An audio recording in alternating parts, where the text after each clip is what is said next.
హోదాలో ఉన్నటువంటి ఇప్పుడు ముఖ్యమంత్రి చంద్రబాబుకి సంబంధించి చాలా కీలకంగా కళ్ళు పెద్ద వయసుకి ఇవ్వాల్సిన గౌరవం కూడా ఇవ్వకుండా 151 సీట్లు ఉన్నటువంటి ఒక రకమైనటువంటి సీఎం హోదాలో మాట్లాడినటువంటి మాటలు గుర్తు చేస్తున్నారు. అందుకనే రావట్లేదు, మళ్ళీ ఎక్కడ అవమానపడబోతారని. ఎందుకంటే అచ్చెన్నాయుడు గారు కూడా రిక్వెస్ట్ చేశారు, ఒక్కసారి ఆ సభలో ఆయన చూడాలనుకుంటున్నానని. ఇవన్నీ వైసీపీ జగన్మోహన్ రెడ్డి భయపడే రావట్లేదా? ఆ రోజు మీరు మాట్లాడి తిరిగి రాబోతా ఎక్కడ మళ్ళీ విమర్శ ఎదుర్కోవాల్సినటువంటి సందర్భం వస్తుందని రావట్లేదు అన్నటువంటి ప్రశ్నలు లేవనెత్తున్నారు. మా నాయకుడు జగన్మోహన్ రెడ్డి గారికి భయం అంటే ఏమో తెలియదు, ఇది వాళ్ళకి తెలుసు. అంటే మాట్లాడారు లేదా, కళ్ళు పెద్దవి చేస్తే ఎవరు భయపడరు కానీ మాట దానిపై సినిమాలు కూడా వచ్చాయి. ఒకటండి, మా నాయకుడు ఏదైతే భవిష్యత్తులో మీరు మరలా మూల్యం చెల్లించుకుంటారంటే వాళ్ళు అడలిపోతున్నారు అధికారులతో సహా. కలెక్టర్ల సమావేశంలో కూడా చెప్పారు కదా చంద్రబాబు నాయుడు గారు, ఏంటి జగన్మోహన్ రెడ్డి గారికి భయపడుతున్నారా ఏంటని అడిగినటువంటి. ఇంతకంటే వీళ్ళ యొక్క పక్షపాత ధోరణి, నియంత్రిత ధోరణి, బెదిరింపు ధోరణి, అధికారులను లోబరుచుకునేటటువంటి ధోరణి, అధికారుల మీద స్ట్రెస్ పెట్టేటటువంటి విధానము వాళ్ళ దగ్గర ఉందని మనకు అర్థమవుతుంది కదండి. సాక్షాత్ అసెంబ్లీ సాక్షిగానే బెదిరించారు, చెప్పడం లేదు, బాడీ షేమింగ్ చేసినటువంటి సందర్భాలు ఉన్నాయి. వీళ్ళకి తెలియక బాడీ షేమింగ్ చేశారు. అచ్చెన్నాయుడు గారిని సాక్షాత్తు చూపించినటువంటి సందర్భాలు, ఇవన్నీ విజువల్స్ సోషల్ మీడియాలో కనిపించాయి. సాక్షాత్తు అసెంబ్లీ సాక్షిగా ప్రజలు చూశారు. ఇక్కడ బెదిరింపు అంటారు దాన్ని. అచ్చెన్నాయుడు కాదు, ఇక్కడ అసెంబ్లీలో పూతుల పురాణం తీసుకొచ్చింది తెలుగుదేశం పార్టీ. మనం చూస్తే బోండా ఉమ ఆ రోజు ఏం మాట్లాడేటంటే 2014-19 మధ్య ఒక్కోడిని పాతి పెట్టేస్తాను చంపేస్తానని మాట్లాడాడు లేదా? వీళ్ళు ఎందుకు నిలువరించలేదు? వీళ్ళేమి గురివింద నిధులు చెప్పాల్సిన అవసరం లేదా? వైఎస్ఆర్ కాంగ్రెస్ పార్టీ పాలకపక్షంగా ఖచ్చితమైనటువంటి విధానంలో అనుసరించింది. మరలా కూడా వీళ్ళు చేసినటువంటి తప్పులను మన్ని కూడా మేము రివ్యూ చేసి ఎంక్వైరీ చేసి రాబోయే మా ప్రభుత్వంలో ఖచ్చితంగా వీళ్ళు చేస్తున్నటువంటి తప్పుడు విధానాలని, వీళ్ళు చేసినటువంటి అధికారులను మభ్యపెట్టి, అధికారులను ప్రలోభ పెట్టి, అధికారులను భయభ్రాంతులు చేసి వీళ్ళు చేస్తున్నటువంటి అరాచకం మీద కూడా మేము ఖచ్చితంగా రివ్యూ చేస్తాము. ఇది వాస్తవము.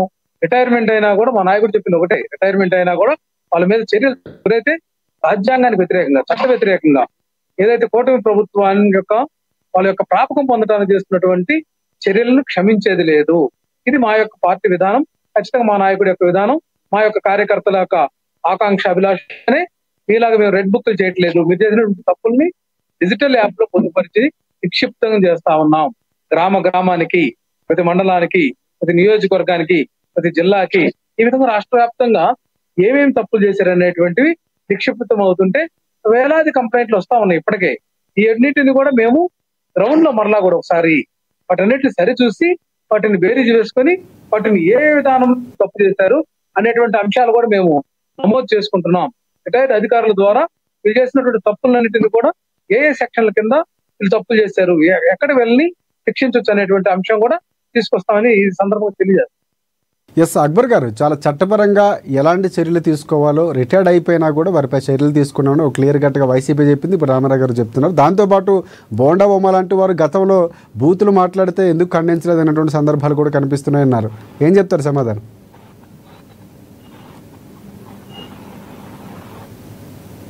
అక్బర్ గారు, బూతులు ఎవ్వరు మాట్లాడినా తప్పే, ఖచ్చితంగా తప్పే, దాన్ని ఎవ్వరు హర్షించరు, అది స్పష్టం. ఇప్పుడు వైఎస్ఆర్ తరఫున మాట్లాడే అతను కూడా ప్రజలకు సేవ చేసే వాళ్ళను భయపడించే పరిస్థితిలోనే మాట్లాడుతా ఉన్నాడు. మీరు తెలుగుదేశం పార్టీ ఏదైతే సంస్కరణలు తీసుకొని వస్తుందో, అభివృద్ధి సంక్షేమ కార్యక్రమాలు తీసుకొని వస్తుందో, ప్రజలకు మీరు లబ్ధి చేకూరే విధంగా మీరు పనిచేస్తే మేము తిరిగి మీ మీద కేసులు పెట్టి మీరు చచ్చిపోయినా గుడికి మీ యొక్క భూమిలో ఉన్నప్పుడు మీ శవాలైనా తీసుకొని వస్తామనే పద్ధతిలో మాట్లాడుతా ఉన్నారు. అక్బర్ గారు, చట్టపరంగా వెళ్తామని చెప్తున్నారు. మీకు ఏమైనా బుద్ధి ఉందా? చచ్చిపోయిన శవాలు అనలేదు ఇక్కడ. రిటైర్మెంట్ అయినా కూడా ఏం మాట్లాడుతున్నారు మీరు? మీ ఒక్కరి భాష్యము పదజాలం మార్చుకోండి. ప్రజలు చీ కొడుతున్నా కూడా మీకు సిగ్గు లేదు. ఇంకా మాకు కాదు బ్రదర్, మీకు ధైర్యం ఉంటే రాండి, అసెంబ్లీకి రాండి, ఏం భాష మాట్లాడండి. అసెంబ్లీకి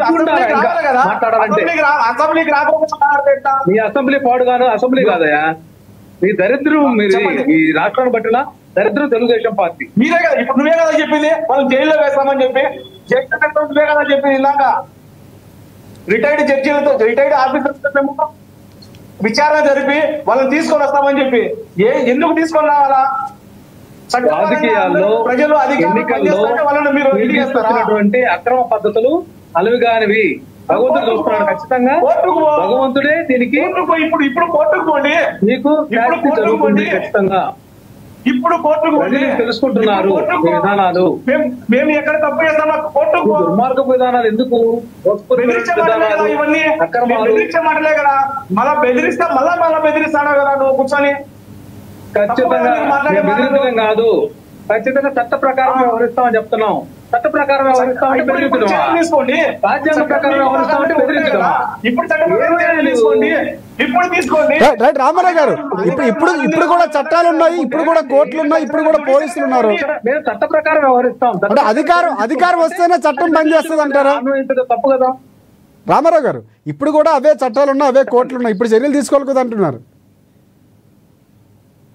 ఉన్నాయండి, ఆ విధంగా న్యాయ పోరాటం చేస్తున్నాము. అయితే ఇక్కడ అంటే మీరు అంటే లెక్క మాకు వేలాది కంప్లైంట్స్ వస్తున్నాయి. కంప్లైంట్స్ ఇప్పుడు వైసీపీ తీసుకుంటుంది, కానీ అవే కంప్లైంట్స్ పోలీస్ స్టేషన్ ఎందుకు రిజిస్టర్ చేయట్లేదు? ఎక్కడ తీసుకుంటున్నారండి? పోలీసులు మంగళగిరి కార్యాలయానికి అనుసంధానంగా వ్యవహరిస్తున్నారు, కానీ పోలీస్ కార్యాలయాలు ప్రజాస్వామ్యానికి బద్దంగా, లేకపోతే డీజీపీకి ఆలోచనలకు, లేకపోతే ఆయన యొక్క చట్టానికి, రూల్స్ కి లోబడి ఎక్కడైనా పనిచేస్తున్నారండి?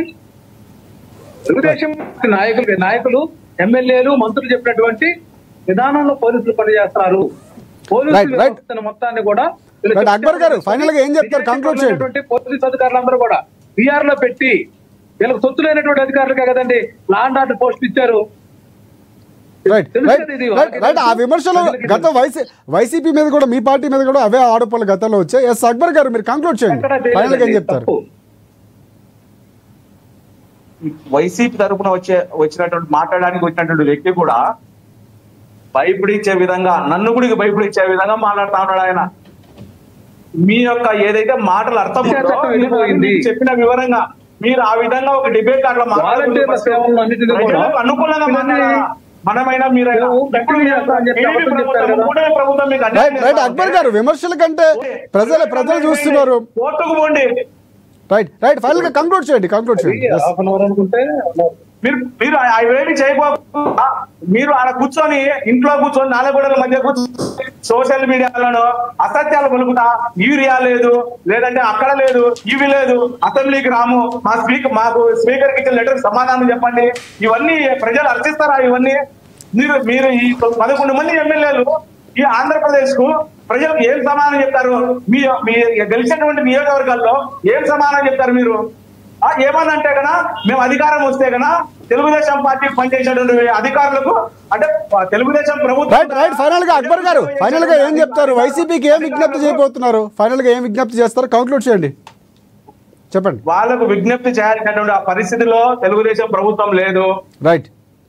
మా పని అయితే కన్నా ఒకటే, మాకు 5 సంవత్సరాల పాటు పరిపాలించమని ప్రజలు మాకు అధికారం ఇచ్చారు. మాకు ఉన్న కాడికి మా కేంద్రం అవకాశాలు ఇచ్చినంత వరకు చంద్రబాబు నాయుడు గారు యొక్క శక్తితో, అనుభవంతో ఈ రాష్ట్ర ప్రజలకు సంక్షేమాన్ని అందించి అభివృద్ధి వైపున మేము నడిపించడానికి గట్టి కృషి చేస్తా ఉన్నాం. ప్రాజెక్టు నిర్మిస్తాం, అదే విధంగా అమరావతిని నిర్మిస్తాం. పూర్తి స్థాయిలో ఈ రాష్ట్రాన్ని శాంతి భద్రతలు కాపాడుతూ ప్రజలకు పూర్తి స్థాయిలో అండగా ఉంటాం. ఎక్కడ తప్పు చేసినా, ఎవరు తప్పు చేసినా తప్పుగానే మాట్లాడతాం. తప్పుకు తావు ఇవ్వకోకుండా శిక్షించే విధంగానే ఈ ప్రభుత్వం, అది ఎవరైనా సరే, టీడీపీ అయినా, వైసీపీ అయినా, కూటమి ప్రభుత్వం అయినా, ఈ యొక్క ప్రభుత్వానికి తప్పుగానే చూస్తా తప్ప ఏదో ఒకటి కాదు, భయపరించే పద్ధతిలో ఉండదు. భయపడే ప్రభుత్వం కాదు అని చెప్పేసి ఈ స్పష్టంగా చెప్తా ఉన్నాం. లక్ష్మీకాంత్ గారు, మీరు కంక్లూడ్ చేయండి, ఫైనల్ గా ఏం చెప్తారు? సార్, వాళ్ళేదో నాకడి నుంచి మేము శుద్ధపోసలం అన్నట్టుగా మాట్లాడుతున్నారు, కానీ ఇక్కడ సాక్షాత్తు వాళ్ళ ప్రభుత్వంలో ఉన్నప్పుడు వాళ్ళ స్పీకర్లే రాజకీయ లంచత్వం అని మాటలు మాట్లాడిన వాళ్ళే వాళ్ళ రోజున దయ్యాలు వేదాలు మాట్లాడినట్టుగా గొప్ప సిద్ధాంతాలు మాట్లాడుతున్నారండి వీళ్ళంతా కలిపి. ఇవాళ రోజున మేము శాసనసభలో మా స్పీకర్లు అయితే అట్లా ప్రవర్తించట్లేదండి. మేము అందుకనే ప్రజాపక్షాన ఇవాళ రోజున మీరు గొంతెత్తి మాట్లాడదాం అంటున్నాం. ఇవాళ రోజున మీకు 11 సీట్లు ఉన్నంత మాత్రాన మీకు ప్రత్యేక హోదా ఇవ్వాల్సిన అవసరం ఏం లేదు. ప్రత్యేకంగా ప్రతిపక్ష హోదా ఇచ్చి మిమ్మల్ని కూర్చోబెట్టి మీకేం గౌరవ మర్యాదలు ఇవ్వాల్సిన లేదు. తప్పు జరుగుతున్నప్పుడు రాష్ట్ర అభివృద్ధి కోసం కలిసి మాట్లాడాలన్నప్పుడు ఇట్లాంటి శాసనసభలు అయితేనే కరెక్ట్ కాబట్టి వాళ్ళ రోజులు రమ్మంటున్నాం. కానీ వాళ్ళు మాకు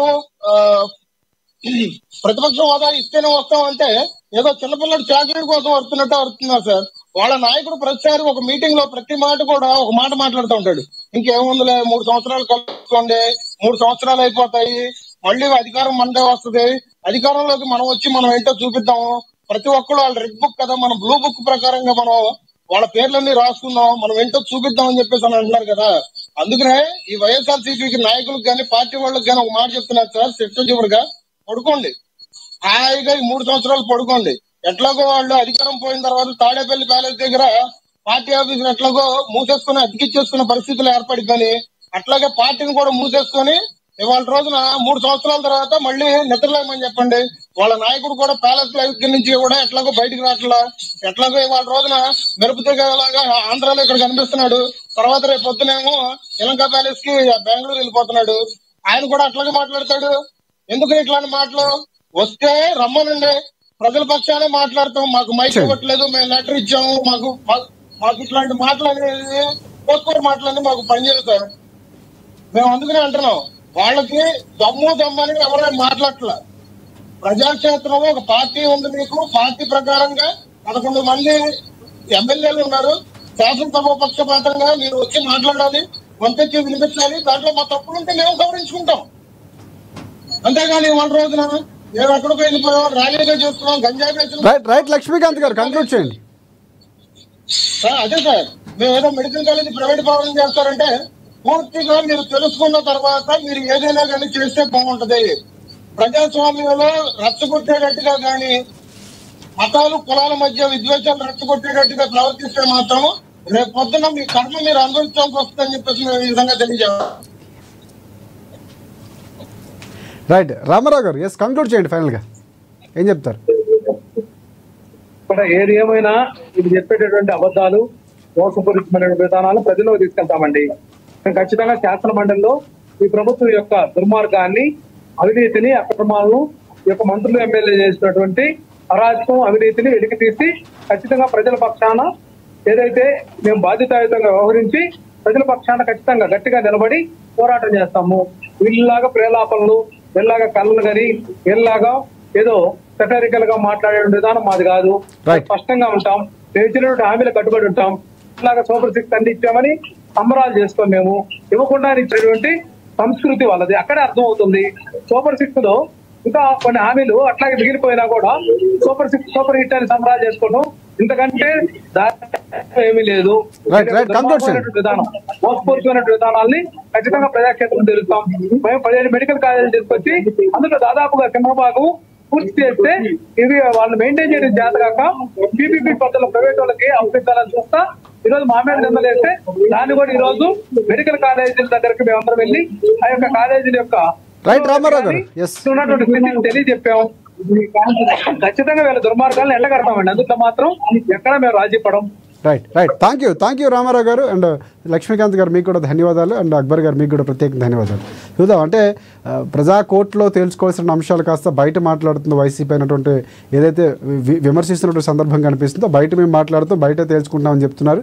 చూద్దాం, అంటే ఖచ్చితంగా జరగాల్సిన రీతిలో ప్రజల పక్షాన ప్రజలు ఒక తీర్పు ఇచ్చారు, తీర్పును గౌరవించి ఇటువైపు కూటమి ప్రభుత్వం అలాగే ప్రతిపక్ష హోదా కోసం పాడుతున్నటువంటి వైసీపీ కానీ వచ్చి ప్రజా సమస్యలపై మారాలి, ప్రజలకి న్యాయం జరగాలని అన్నటువంటి అంశం ప్రజల నుంచి వినిపిస్తుంది. అలాంటి దిశగా వెళ్ళాలని మనం కూడా కోరుకుందాం. అంటే చూద్దాం, భవిష్యత్తుకు సంబంధించినటువంటి ప్రణాళికలు ఏం జరిగాడో ప్రజా ప్రయోజనాల దృష్ట్యానే పార్టీలు ముందుకు వెళ్ళాల్సిన అవసరం కూడా ఖచ్చితంగా ఉంది. ఆ దిశగా వెళ్ళాలని కోరుకుందాం. ఇది వాళ్ళ స్పెషల్ డిబేట్. మరిన్ని అప్డేట్స్ కోసం చూస్తూనే ఉండండి ANN తెలుగు న్యూస్.